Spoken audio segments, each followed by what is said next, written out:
You ask Tiger to solve. This deals with linear equations with one unknown.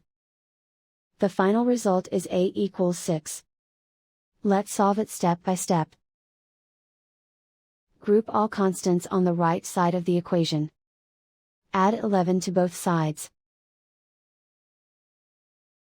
Simplify the arithmetic.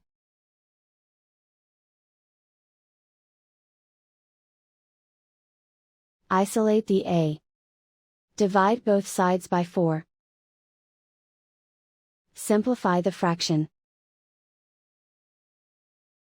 Find the greatest common factor of the numerator and denominator. Factor out and cancel the greatest common factor.